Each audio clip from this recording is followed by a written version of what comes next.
Plongeur débutant, futur plongeur, plongeur expérimenté, bienvenue à Ocean Diver by Moad.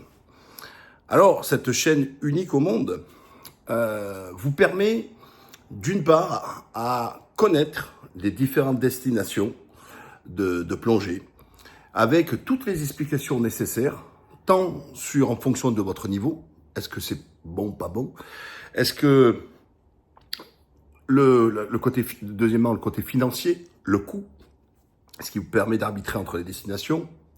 Et enfin, en fin de vidéo, ce que j'ai filmé sur place. Et ainsi, vous pourrez, parce que les goûts et les couleurs, chacun aime, il y en a qui aiment le macro, le gros, les trucs, la visibilité, les coraux, et vous pouvez vous-même ensuite savoir si ce que j'ai filmé correspond à ce que vous recherchez. C'est vraiment une aide à choisir.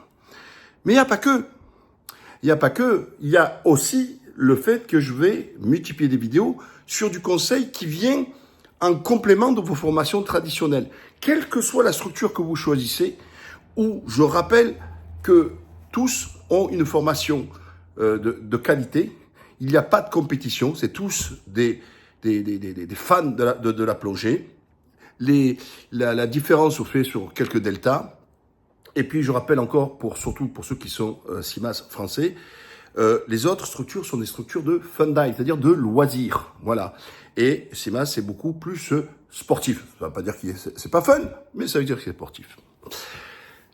La crédibilité, 40 ans que je plonge, à l'heure actuelle où je vous parle, plus de 34 pays, très rapidement, d'ici un an ou deux, je suis facilement à 40, et dans l'essentiel des pays au monde.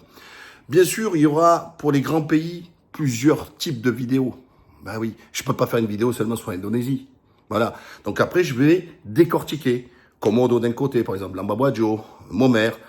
Ça peut être aussi, je ferai aussi spécial liveaboard, c'est-à-dire les safaris de plongée, etc. Donc, je vais la nourrir. Mais j'ai besoin de vous aussi pour la faire connaître. D'autant que c'est gratuit et je suis sponsorisé par personne et je vends rien. Donc, c'est pour ça que c'est aussi unique. C'est gratuit. Voilà, c'est dans vos prix. D'accord? Et donc, je vous disais, je ferai des vidéos aussi de conseils en complément, tout ça, etc. Et là, comment moins consommer en plongée sous-marine? Ça fait partie de beaucoup de questions, surtout pour les débutants, ceux qui ont un peu d'expérience. Comment est resté 1 heure? Voilà. Alors, la vieille école, hein, celle quand j'ai commencé, moi, en 84, on faisait ce qu'on appelait de la planification, etc. Je sais que ça se fait plus, les gens ne planifient pas sur 1 heure. Et puis quand vous voyagez, vous ne savez pas. On a peut-être, on vous explique dans le briefing la profondeur maximum que vous allez peut-être atteindre, tout ça. Et le but, c'est de se dire comment ne pas pénaliser, puisque en règle générale, ce sont des palanquets où le premier qui termine, en règle générale, je dis bien qu'à d'autres endroits c'est encore différemment, où ils font des binômes, tout ça, et chacun gère son schmilblick, mais dans la plupart des places au monde, vous partez avec votre palanquet et vous revenez avec votre palanquet. Le premier qui arrive au stade de la réserve, et ça après ça dépend, des fois ça part, c'est n'importe quoi, hein.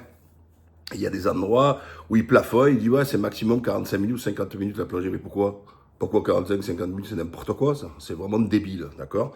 Je vois pas pourquoi elle est grattée. Tant qu'il y a il y a de l'air dans la bouteille, vous n'êtes pas en état de saturation. Comme je dis, moi j'ai 2 patrons. Mon ordinateur pour me donner ma saturation, et puis ma bouteille pour savoir pour mon air. Basta, après je veux pas calculer à savoir me dire non, il faut faire 45, 50 minutes. Mais certains vous disent, ouais, à 70 bars, ben ça y est, on se met au safety stop. Donc, faire le palier de sécurité à 5 mètres, 3 minutes, à 70. Pourquoi 70? Depuis quand tu as vu ça? À 50, oui. Qu'il faille toujours garder de l'air pour la surface, pour gonfler son gilet, de sécurité, oui.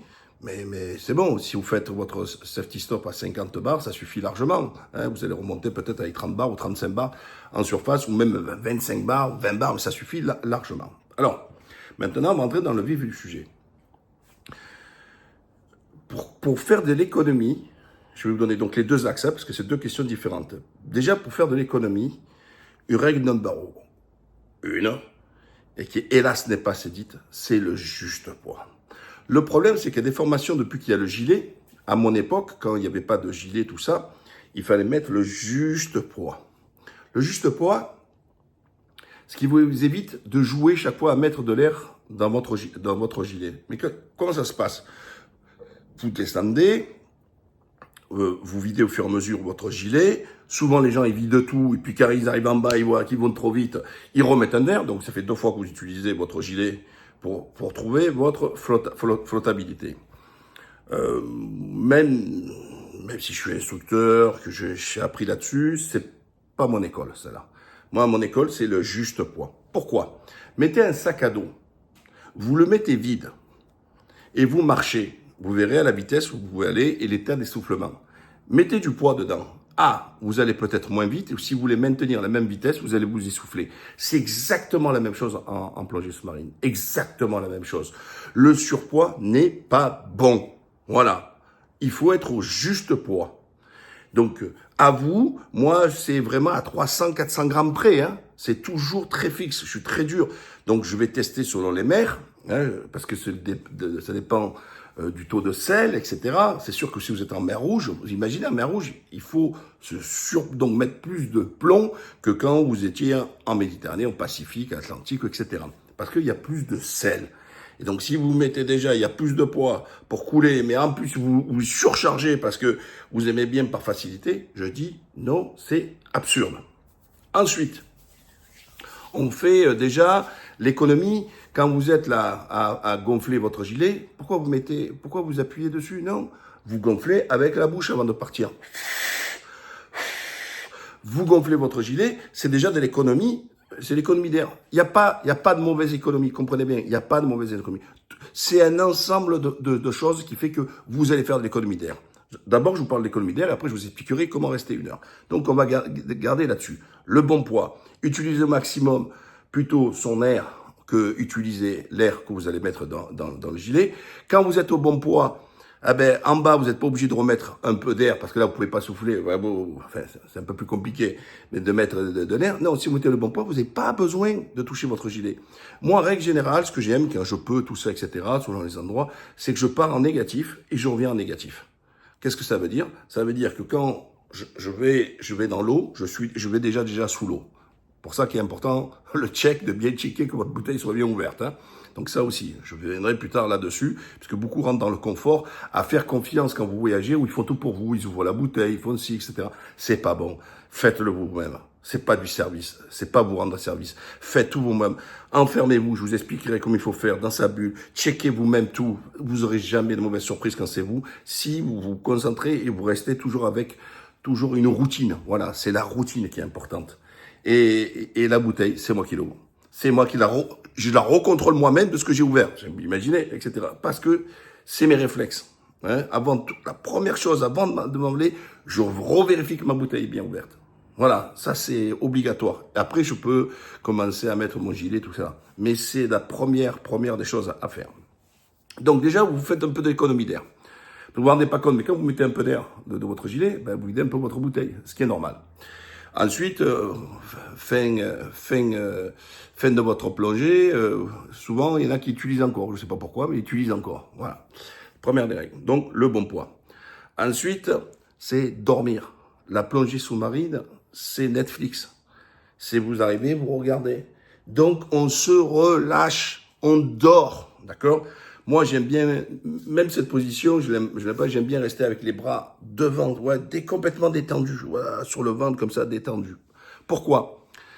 Chaque fois qu'il y a un muscle qui se contracte, le muscle a besoin d'oxygène, donc il va pomper. Plus vous êtes relaxé, plus vous êtes détendu, moins vous consommez.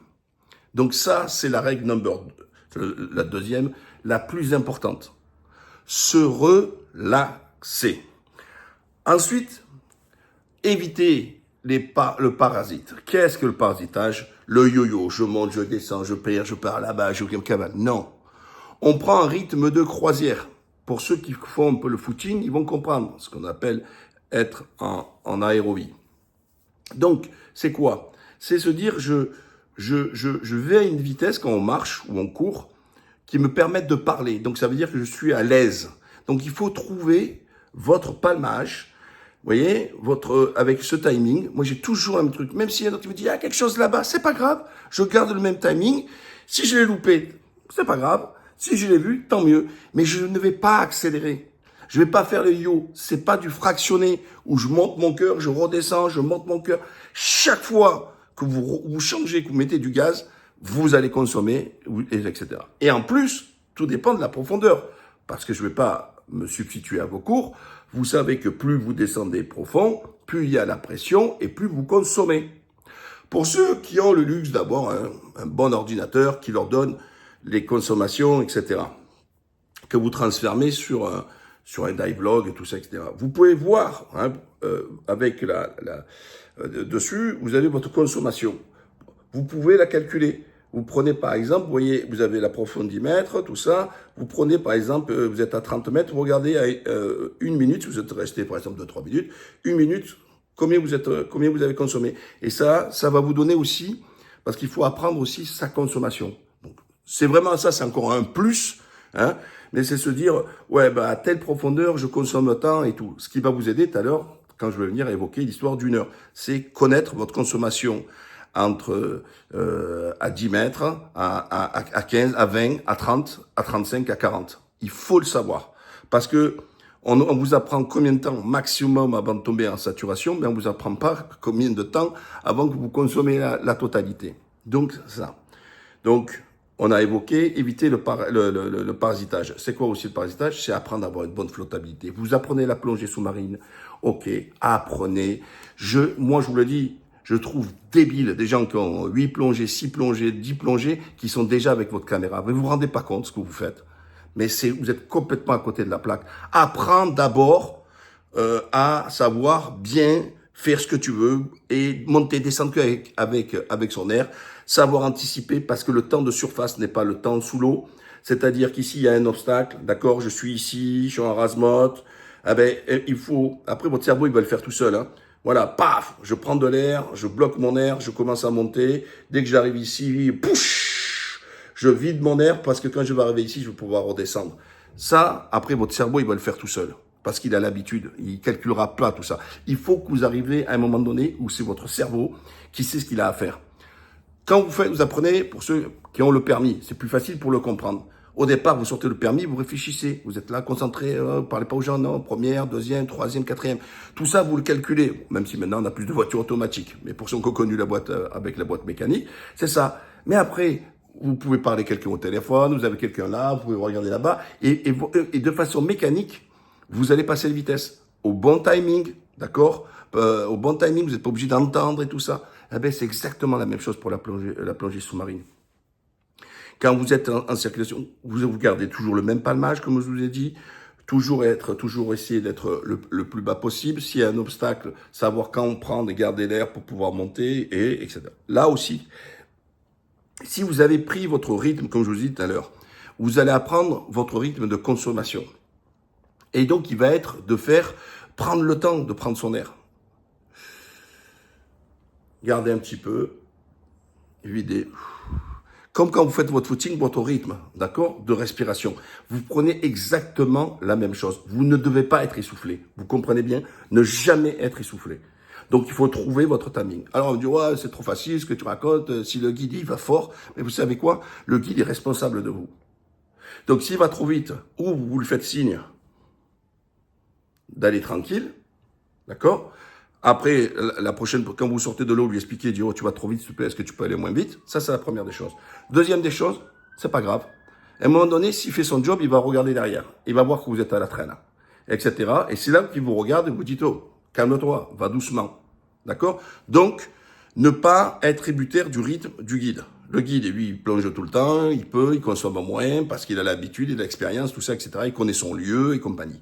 Donc, ce qui importe, c'est vous. Votre binôme, ben la même chose. Ben, tu vas m'attendre. Vous dites avant, quand vous faites votre binôme, vous dites, oh, écoute, moi je vais tranquille, je vais pas mettre rapide, ok, pas de problème.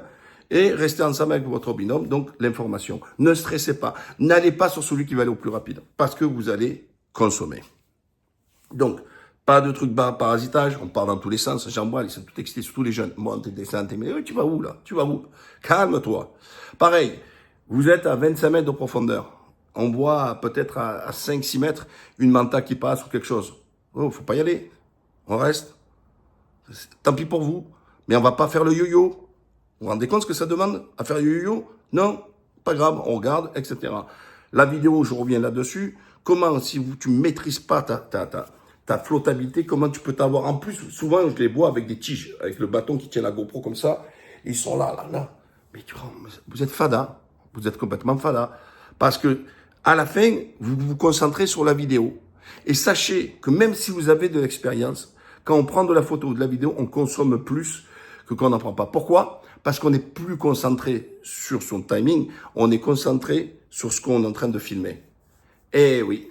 Et donc, la vidéo et la photo, c'est vraiment notre atout. Il faut vraiment bien merci. Vous n'allez pas faire une course de rallye si vous venez à peine d'avoir le permis. D'accord? Donc là, étape après étape, je sais que si vous êtes excité, que vous voulez boire, tout ça, etc. Mais d'abord, vous n'allez pas prendre de plaisir, vous allez consommer et vous allez repartir au plus vite. D'accord? Et voilà. Et ça, j'en ai vu un paquet comme ça, qui finissent un peu plus tôt leur plongée. Allez, bye bye. Ouais, t'as manqué 15-20 minutes de plongée. Et c'est peut-être là qu'on a vu des trucs super sympas. Parce que la vidéo, c'est bien, mais les yeux, c'est encore meilleur. Parce que les souvenirs, il y a les souvenirs de là aussi. Pas que forcément ce qu'il y a dans le groupe. Donc, on a vu l'ensemble dans ce que je viens de vous dire là, importante. Le choix de ces palmes. Pareil, et hyper important. Alors, si vous louez, vous n'avez pas trop le choix. Mais essayez de demander, par exemple, vous avez de la cuisse, vous êtes puissant des jambes, demandez un peu dur. Pourquoi? Parce que si, avec votre force, avec vos cuisses, eh ben, que la palme se plie trop facilement, vous allez faire double, triple. Vous voyez? C'est comme quand un vélo, quand vous pédalez à vide. Ben, le fait que vous allez tourner au plus vite, pour avancer très peu, fait que vous allez consommer, etc. Pareil, si la palme elle est trop dure et que vous n'avez pas assez de jambes, pas assez de cannes, eh ben ça va vous faire forcer et donc du coup consommer. Voilà. Ensuite, des techniques maintenant pour passer, faire 1 heure. Si vous faites ce que je vous ai expliqué et que vous avez le matériel qui vous permet de savoir votre taux de consommation en fonction de la profondeur. Par exemple, je dis n'importe quoi. Vous êtes par exemple à 20 mètres. À 20 mètres, vous dites, je sais pas, moi je consomme 8 bars minutes. Ouais, par exemple. Voilà. Et vous calculez tout cela. Là, vous partez, vous êtes en palanquet. Si vous réglez déjà ce que je viens en train de vous dire là, déjà vous allez grave bien faire des économies. Même moi je suis fumeur, si vous êtes fumeur, si vous avez du poids, tout ça, etc. C'est pas un problème. C'est pas un problème. Vous allez voir des gens souvent, même des guides, ils ressemblent à rien physiquement, ils sont toujours en train de fumer et ils consomment que dalle, parce qu'ils savent ce qu'il faut faire. Et ils savent aussi ce qu'il ne faut pas faire. Ensuite, qu'est-ce que vous faites? Quand vous avez votre profondeur, vous regardez. Moi, par exemple, bon, j'ai tout ici, c'est plus facile, j'ai tout dans mon ordinateur. Je sais mon temps de passage. Je sais que quand je suis à 20 minutes, voilà, je dois avoir, par exemple, 170 bars, 160 bars. Je calcule en bars, d'accord? Quand j'arrive à 30 minutes, c'est là le plus important. Déjà, 20 minutes, ça me donne un indice. Quand je suis à 30 minutes, mais en général, quand on est à 20 minutes, on est déjà sur la partie la plus profonde que nous avons fait. Et on va commencer doucement, peut-être commencer à amorcer, à remonter. Et si vous remontez, vous consommez moins. Donc, je sais que moi, ma limite, pour faire 1 heure, il faut, si je suis entre 100 et 110 bars à 30 minutes, aïe, il faut que je commence à remonter un petit peu et à faire un peu d'économie, c'est-à-dire faire attention à mon expiration. C'est hyper important. Je sais mon passage. Je suis à 120 bars, je suis à 130 bars, je suis confortable, je suis peinard, je suis vraiment nickel chrome. Aucun problème. D'accord? Donc, je le calcule, ça. Donc, ça demande parfois, de dire, si je vois que j'ai un peu trop consommé, je vais faire un peu plus attention et je vais commencer un peu à remonter. Alors, c'est pas important que vous ayez une différence. Si le guide, je sais pas moi, il est à 22 mètres, si vous vous mettez à 18 mètres, vous vous rendez compte, vous gagnez en consommation. C'est seulement 4 mètres. L'essentiel, c'est de le garder à vue, qui donne la direction, mais c'est à vous vous pouvez vous mettre un peu plus haut que lui. Lui, il va être sur sa profondeur, vous pouvez être un peu plus, vous n'êtes pas obligé de le suivre. Beaucoup sont là toujours à suivre à la culotte, à la profondeur. Non, mais lui, il consomme pas. Donc, tu vois que tu consommes, tu sais que tu es passé, après 30 minutes, il te reste, par exemple, 80 bars, tu vas pas tenir. À 80 bars, tu fais pas 1 heure. C'est impossible. Donc, il faut commencer à monter. Donc, si vous voulez tenir du temps, vous faites ce que je vous ai dit en premier, et ensuite de gérer vous-même votre profondeur. Plus je descends, plus je consomme. Voilà. C'est tout. Donc, de faire attention. Alors, j'ai un de mes fils, alors c'était un spécialiste pour gratter. Chaque fois, des fois, je dis, oh, ça va, tu vas pas faire aussi du snorkeling. Parce qu'il voulait rester l'heure avec moi, mais il consomme. Et là, j'ai dit, ah, bah, tu vas pas faire non plus du snorkeling, il faut pas exagérer non plus, tu vas pas être à 10 mètres au-dessus. Non, voilà, si vous êtes à 4, 5 mètres au-dessus, ça suffit largement pour baisser votre consommation. Ce qui est important, donc je vous le dis, là, pour durer 1 heure, c'est votre temps de passage. Calculez combien il vous reste votre temps de passage. Si vous faites ce que je vous ai dit là, vous êtes au-delà de 200 bars, vous allez pouvoir tenir 1 heure. Surtout que quand vous allez commencer à monter, en général, à partir de 45 minutes, ça y est, vous êtes dans la zone des 12 mètres. Hein, en général, je dis bien en général, ça dépend la topographie. Allez, à 45 minutes, vous êtes déjà dans les 12 mètres. Profitez-en pour les plus anciens comme moi, c'est-à-dire les gens qui ont plus de 50 ans, faire du PSA, c'est-à-dire votre ordinateur peut vous le calculer, il vous dit par exemple à 11 mètres ou à 9 mètres, restez au moins minimum 2 minutes pour nettoyer en fait. On dit à l'intérieur nettoyer, hein, c'est pas, voilà, c'est pour enlever un petit peu au niveau de la saturation. Voilà. Restez un maximum quand vous finissez dans les faibles profondeurs ensuite pour éliminer, ça aide à éliminer, etc. Faites pareil quand vous faites votre safety stop, profitez-en pour être peinard, hein, relâchez, ça sert à rien. Je vois pas pourquoi vous allez bouffer alors que vous êtes seulement à 5 mètres. Voilà, hein, apprendre à vous relaxer, que vous vous tenez droit, vous allongez. Regardez son ordinateur pour rester à 50 cm près, de pas trop faire trop le yo-yo et compagnie. Parce que tout ce que vous avez fait comme économie, vous le faites aussi en économie au safety stop, c'est ce qui va vous permettre d'en avoir un peu plus en bas. Voilà, donc ça sert à rien parce que quand vous planifiez, de se dire, ben, je consomme trop même au safety stop, c'est pas normal. Voilà. Voilà, n'oubliez pas de vous abonner, de partager, de liker, de commenter. À la prochaine.